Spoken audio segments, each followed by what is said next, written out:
On this episode of Gear Talk, we're going to be going over battle belts, war belts, call them what you want. I'm going to show you how I outfitted this particular belt for myself and go over some of the high points and low points of the setup, as well as answer some questions that'll hopefully help you set up some of your equipment. So stick around because we're going to get to it right after this.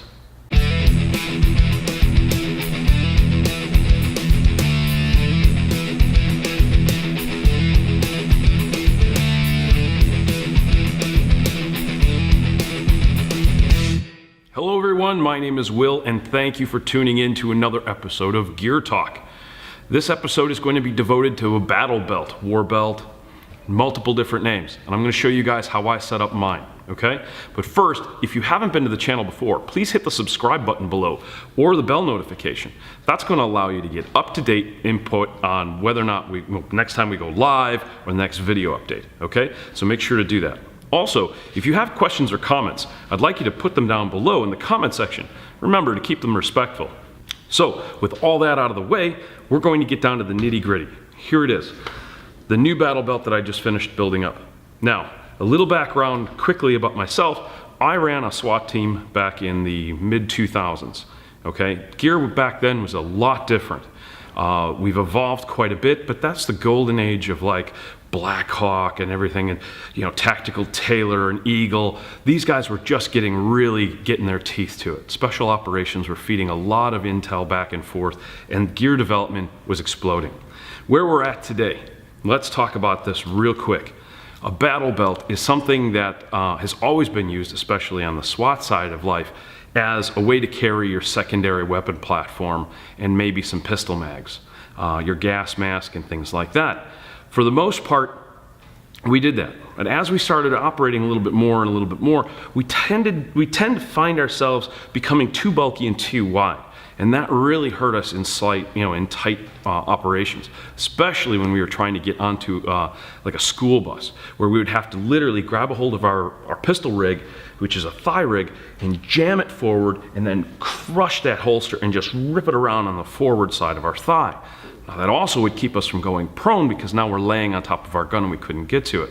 So then we'd have to move it back. But other than that, we had to move everything to the back or the front in order to get down the aisles. So it's good to see that today's battle belt, the new evolution, has really started to pick up. Also, all of this equipment was purchased by myself. None of this was donated, and I'm not here to support anyone else's manufacturing goods other than things that I believe in. Okay, so as a manufacturer myself, it's very important that I see a value in a product and its life and its long-term longevity.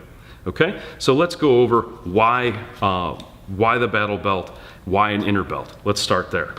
So the inner belt is really cool. This is also back from the police days, okay? A lot of guys were using keepers, and then all of a sudden everything in Bianchi side from the competition world started to go into a Velcro inner belt. So as you were shooting, Steel Challenge or the Bianchi Cup, a lot of your competition gear was already melted or like anchored to the belt, and you were wearing a Velcro inner belt. So that really got away from a lot of the shifting and the moving of the belt in relation to the pants. So that's really cool. So the inner belt, real simple. It's just a Velcro inner belt that you're going to put on just like a normal belt, and that's going to go right through your right through your eyelets or your belt loops. On the inside of the belt, there's going to be the opposite Velcro. So the female, the smooth side will be, or the furry side will be pointing out on your pants. And then here you've got the inner side of your main belt. This is the male side. This is the scratchy side. Okay? And all you're going to need to do at that point is put this on your back, center your back pouch or whatever you've got as your index point, and put this on your back and then move forward, and it's going to attach, and you make your last clip, and away you go. So, what is it? What did we start with? This particular belt is made by Ronin Tactics. I really like it. I was hesitant in buying it. It is expensive, but any quality gear that you're going to buy will be expensive. There's just no two ways around it. So, I really enjoyed when I got it. I opened it up, and he's got some really great stitching.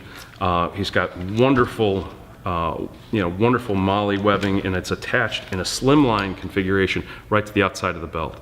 Now, why would we want something thin? A lot of guys like the big pad and have this big cummerbund. That's cool. But myself, I'm a little bit larger guy, and when I put my vest on, I don't have a whole lot of room to maneuver. So if I've got something big and bulky around me, I'm really starting to limit my ability to, you know, move my torso independent from my legs. So I like this. It's nice and thin. It doesn't really impede my ability to bend over and get into tighter spots. So that's really great. One thing I enjoy is he's using the same type of Austria-Alpine equipment that we use. So on our adventure straps, we're using an Austria-Alpine buckle as well. This one here particularly is a load-rated version with the Rigger's D-ring already built into it. So that's really handy. I don't know when I would be using this for rappelling, but hey, you know, if the zombies are coming in and, you know, I've got a helicopter waiting outside, hey, zip line, boop, I'm out the door. Right. So let's start working our way around the belt. Here we've got one of our Cholera Mark IIIs. This was produced in a new color that we've got called Druid Stone. It's really kind of a fun color. It's offsetting from the norm, so you can see it here with Flat Dark Earth. It is a little bit different, so it's a nice change. I've got this mounted to the belt through the Molly web with something called a PUP system from Andrew Bawidamann. So Andrew makes some great gear as well, and I really enjoy the fact that his PUP system will allow me to mount any type of Kydex gear in any type of configuration right through a Molly. All right, so that's that guy. Moving along to this side, you'll notice I've got my primary and secondary mags on my hip. What I've done is I've caped my secondary and my mags at my 3 and 9 position on my hips, okay? So what I'm using here are HSGI tacos. And remember, all this kit is going to be linked in the description area down below. So don't worry about keeping up with the commentary. Just click the hot links below and you'll be taken right there. So what we're doing is I chose to run independent pistol rigs, pistol tacos. All right, so these are independently, they're singles, okay? It's a single taco. And we've got those running through with HSGI's new Molly sticks. Perfect. They're really nice. They're a little bit on the rubbery side, so you can really get them woven through. Some of the pouches are really stiff. So, 2 primary mags. One primary mag, 2 secondary mags, and we've got a, this particular taco has got the, an additional rider on the outside, call it, or additional pouch. I like that because I can stick something else in here like a flashlight. Now, I'm not going to be pulling from this side for anything other than my pistol. And we'll talk about that a little bit more in a second. But my primary mag has to be able to retrieve from either my vest or my hip. So whichever way my brain is thinking at that particular moment, I might have trained for my vest, but for some reason my body wants to go to my hip, because just that particular moment in stress. And we've done a lot of training in stress, and we'll have another video on this too, so stand by, where we talk about our Tier 1 training facility that we had ongoing for many, many years, and how we've been able to assess different ways to outfit your rig or outfit your equipment so that you're not fighting yourself under subconscious duress. So basically, you're looking at 2 secondaries, right? So you got 2 pistol mags, and these are great because you can tighten them down and you can have a single stack 45. So they're you can change what goes in here pretty easily. And then we've got a primary mag set up so I can pull and insert that way. And we've got an outside pouch on this. So I can put a flashlight here. So if I've got a few different people that I'm trying to wrangle and it's in the middle of the night, I can take a 3rd flashlight off my hip. You know, one will be on my head, one will be on my vest, and then a 3rd will be able to don to somebody else, which is really kind of great, because I don't have to worry about it impacting myself in an operational setting. So that's what I would keep there. As we keep moving around the belt, this particular pouch, this is a dump pouch, of course, and I can't remember who made this. What is this? Tactical Tailor. And there's a lot of guys like dump pouches, a lot of guys don't. I like having the option of having a dump pouch. Will I use it? Probably not. But if there's something along the way that I need to gain control of, let's say an offender's weapon, I can grab a hold of that firearm and I can clear it out, safe it, drop it, stick it in my battle belt, stick it in my dump pouch on my battle belt, shove that thing closed, and now I have maintained care, control, and custody of that firearm.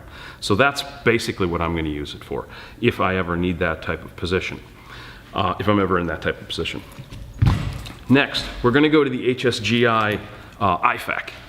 All right, you're going to see it's pretty big.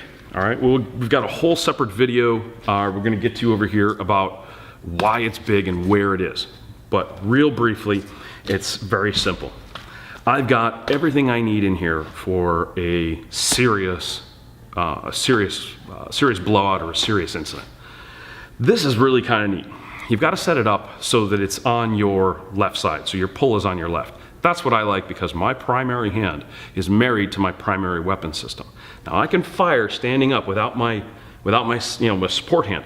I can do this. Okay, I want to have the ability or the option to tuck that, go to my secondary, and really move through a situation. So as we come around the belt, you'll see why there's nothing over here. So my pistol, my hand, my primary, that's it. That's all this is going to be for. All right, so that's why I like to pull from the left. It's all personal preference when you're setting this up. This is really slick because your contents are in the center. And all you're going to do is grab a hold of either one of these and give it a yank, and everything falls out into one pouch. All right, so the pouch is actually inside this. Now it's a bastard to take apart and put back together and train with. So in the next video, we're going to show you how we stuff everything and put it back in here, just so that you know. But for time being and for time's sake, we're going to leave this alone. So we've got another big tourniquet down here. There's another small tourniquet inside the pouch. So we've got 1, 2, and then there's a third one on my vest. Right here, this is not really conducive to driving. So if you're going to jump into a car, you're going to have this ginormous pod in the back of your belt. This was set up for more on your feet, run and gun type scenario. So that's why I would probably omit this if I'm going to be doing a lot of vehicle operations. I'm going to try and get this down low maybe on my body, or perhaps take it apart in pieces and put it into another pocket on my vest. So like I said, we're going to go over this more when we do our IFAK video, but for the time being, let's keep moving around. Okay, so what do we have here? This is our secondary pistol. This is our secondary weapon platform. This one happens to be a pistol, right? We're going to talk about it just as a pistol. I chose to go with something, a lot of guys are doing this now, and it's made by Safariland, the brace. You got Blade Tech, you've got a couple other guys making the same type of thing. I chose a Safariland because of the QLS system. The QLS system is really kind of slick. It's a mounting platform that allows you to mount different holsters on the same plate. So I can change my rig and my capabilities based upon what secondary weapon platform I want to run. So this slides over. I've just simply got a zip tie right through here just to keep it from sliding back and forth too far. Now this is a pretty thick belt and it's pretty stiff, so it doesn't really move around in there, but a little bit of insurance is always best. Then we move over here. We're going to get to this here in one quick second. This pouch here is strictly set up for a multi-tool. Now I can reach that pouch from my cross draw, okay? I don't want anything over here. I don't want a knife over here. I want everything here to be kind of like, okay, I can get to this if I really need it, but I'm not going to be whipping out my Leatherman tool and going Black Ops on somebody. So this is kind of a dead area and it's cleared from my hand. And I'll show you that here in a second. So really cool QLS system. There is a caveat to it. You do have to make sure that whatever plate system that you're going to use, whatever quick adapter you're going to use, will actually fit the holster. All right, I'm going to show you that here in a second with the Blackhawk. With the Omnivore. This is a mid-ride holster setup, so it's up off my leg. I really like that. The old days of SWAT, everything was down on your thighs, and it was just cumbersome and bulky and just too far away. This is more of like a police officer's rig, okay? So that pistol is nice and high. It's not too high, so it's going to be jumping into my vest. So let's get into that right now. All right, so this is a Safariland holster. This is a, what is this? This is a 2832, right? So this is for the Glock 23 and Glock 19 with an RMR. And it's got a release system in there that grabs a hold of the frame of the slide of the weapon. So all you need to do is come in, place the 2 tabs inside the track, and bang, you're all set. I'm really digging this setup because I can do a lot of different things. Now as I come in, you can tell the butt of the pistol is just right there at that belt height. This is really important because as I go to bend sideways, and if I've got any side plates or maybe some auxiliary pouches on my vest for comms or medical or just a general pack, it's going to bump into this and you're going to like, that's it, it's over with, you can't move. And what you really want is to have as much freedom of motion as possible. So that's why I chose this. A lot of guys are running this type of setup, so this is nothing new, this is nothing revolutionary or anything like that. This particular leg band, very simple. It's going high ride up into my groin area. It's just to keep the holster from scooting around too much. And when I mean scooting around, I mean flopping. So if I'm gonna start running and things like that, that's the only reason it's there. And you can see I've jammed it right between the holster and the QLS system here. So this is the female and this is the male plate that goes on to the holster. All right, so we'll take that off. It's very, very simple. All you want to do is just take these 2 tabs right here and squeeze them together and the holster slides right off. Okay, so now we're going to dump our Glock 19. That's the new Vulture Custom Pro carry, by the way, in 9mm, a really cool 2-tone. We're going to dump that guy off and let's go over and let's say we're going to shoot double stack 45 today. Okay, so this is the Omnivore by Blackhawk. Now I haven't had much time on the holster, so operationally I cannot speak to this as well as I'd like. It seems pretty solid right now. It is mounting off the flashlight, so this system inside here, the locking and retention, is working off this flashlight. So if I have my 1911 and I have the same X300 Surefire light, it will drop right into the holster and lock up. And you can see this is not coming out of there. Different adjustable base paths. So as I grab a hold of the holster, all I'm simply doing is pushing down on this and it's pushing the holster away basically, as well as releasing the firearm. So that's really kind of slick.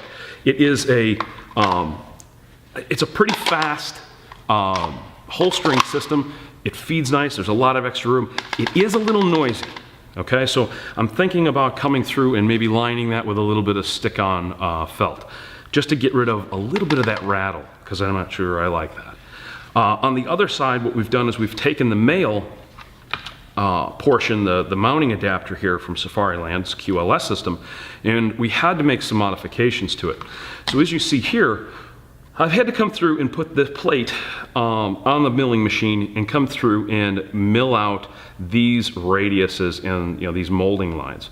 For some reason, Blackhawk decided that they weren't going to play well with others and create their own mounting platform or their own hole pattern. I'm not a big fan of that. I think open platform is the best. Keymod, M-Lock, Picatinny, just keep it simple, guys, Everyone wants to be able to use your holster with somebody else's platform. Get over it, all right? We have to. Guys are taking our knives and shoving them in other people's holsters or having custom holsters made. So, you know what? It's a tool, and it's got to be able to work with all the other tools in the toolbox. So, just so that you can tell, we were able to get this thing cleaned up, and now I can switch real quickly over to my Omnivore with a 1911 FNX 45, anything that's mounting, again, that X300 light. And it, once again, sits right there at that belt height. Pretty simple. So, let's take that guy out. And switching again is really easy, especially if you're gonna store your belt and you're gonna try and roll this thing up. It's always great to leave your pistol already loaded in the holster, ready to go, so you don't have to worry about that. You're gonna take this and stuff it down inside your bag someplace, and that's a great way if you think that you're gonna be switching out gear, boom, boom, grab the 2 mags, throw 2 more mags in there from the side pouch. We're gonna get into bag setup here in a little bit, but in another video. But then you just take your holster, clip it to your outside. It's also easier without having this ginormous pistol on your belt to be able to attach your belt to your inner belt. Okay. Now, 2 things I really want to talk about. One is why the knife is mounted on this crazy angle in the front, as well as why the drawback to having an inner belt. All right, so two things. Let's go over the knife first. So this way, I'm not wanting my knife over here. One simple reason, that if I get into a scuffle and somebody comes at me and I can lock this weapon down, I'm gonna try and push this away, drop a mag, do whatever, and move my secondary out of the position. Try and lock it down with my hand. And as I come, I've got my weapon locked down, my primary locked down, and I can come by and I can trap, and that's it. So that's why we're talking about having it at a 45-degree angle, or more like a 30, I think. But here it sits, and that way, what you can do is you just grab here and you come right out. Well, it's kind of and you come out, and you're all set. And now I can come in and I can stab. I can transfer to my other hand if I need to. I can grab with my secondary, with my primary shooting hand if I need to. I can cross draw that in almost any environment.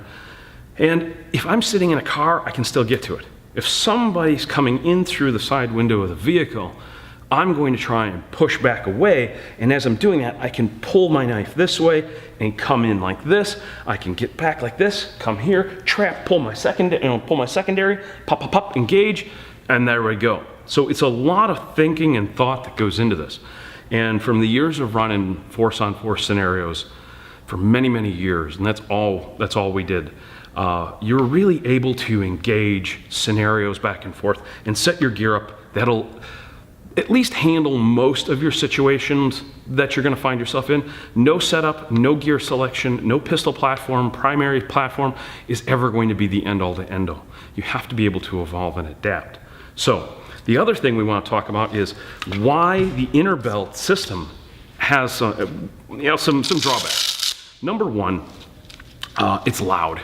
All right, I'm not too worried about that, but it's also pretty finicky. So if you've got to practice this, getting this system onto your belt system, so it's not a little crooked. Because when it comes to the front, it'll be just a little off. So easy to fix. You just have to practice with it. And having everything taken out of your belt, and then you put it on and quick stuff everything in, you're also getting ready for that stress platform, that stress deployment, and you're indexing everything that goes into your belt and where it is. So you're basically programming just before a big dump, in a big stress dump, into where your gear is on your body. You're reinforcing that situation again, or the locations. If you're running a jacket, let's say you get out of the car, you're in a jacket, you run into the back, you grab your battle belt, and that's the first thing that you're going to grab because that's the only thing you've got available to you. And you want to dump this thing, you want to don this thing, and you try and get it around there, it's going to slide around. Okay, end of story. You can come by and put an inner belt on here. HSGI makes a great one. A couple other guys make some really fantastic inner belts too that I've seen. And they've got like a rubbery fabric which will hold as well. You're independent from your pants again, not a big deal. Maybe you just want to stick a pair of quick suspenders on here. There's a lot of different options for that. For the most part though, I'm just going to take this and throw it right over my jacket. Okay, and then I'm going to throw my vest on, and I'm going to have a couple clips on my vest, and I'm just going to clip them right to my belt. That way I can actually keep this independent from my pants and not have to take my jacket and stuff it into my pants just to get to this inner belt system. For all intent purposes, this is how I've rigged out this particular belt. There'll be more to come. I'm sure I'm going to have a few more of these built up. But this is my go-to right now. Like I said, we're going with a fixed blade knife here. I'm not a big fan of folders. I know they're strong. I like a fixed blade knife. That's how I was brought up, and that's that. We're running 2 secondary mags right here, and then a primary mag here. It's a redundancy from the front of the vest, but no worries. The outside here is where I'm gonna shove a small flashlight, keep it kind of low so it's not impeding my grip to get to my primary mag. Then we're going to move back here to a dump pouch. Love it or hate it, that's what I enjoy. I like having the option or the ability. Now that dump pouch might be moved back here for some reason, because you know what, you can move this around anywhere. And then we go to a large IFAK that has got everything you can think of, including the kitchen sink in there. Really important to me. You might choose to go with something else. You might choose to have this area totally flat. That's up to you. Once again, Safariland QLS system on a mid-ride holster, along with a secondary secondary taco here that we can use for a Leatherman tool. Everything is pretty cleaned up. We can put a little carabiner here if we want to hang our gloves, or our Hearing Pro. We can fit that over here. We're able to switch out platforms really simple. Our secondary just clips right in like so. It's fast. And I hope this was some help to you guys who are thinking about building a belt. This, of course, is not the end-all to be-all. There's a lot of guys out there with a lot of opinions. This happens to be my setup. I'm still running this. We're going to try and figure out how that really transfers on this particular belt setup. I've carried a fixed blade knife on my belt for years. I like the cross draw ability, be able to grab it with both hands. It's not locked over here behind my pistol where I might reach it for it and grab a hold of it. So I kind of like it there. If you have any other questions and comments, please make sure to hit the subscribe button below. We're starting this series, and we've got a lot more stuff on the table that we're going to be going through. Other than that, man, go out and have a fun time. If you have any questions or comments, you can always reach us at vultureequipmentworks.com. info@vultureequipmentworks.com is the email. And, hey, go out and have some fun. If you guys see something else, tag it down below. And once again, all this stuff is going to be in the description areas. So hit the subscribe button, click the bell, and we'll see you again on another episode. So, Will here with Vulture Equipment Works on another episode of Gear Talk. See you later.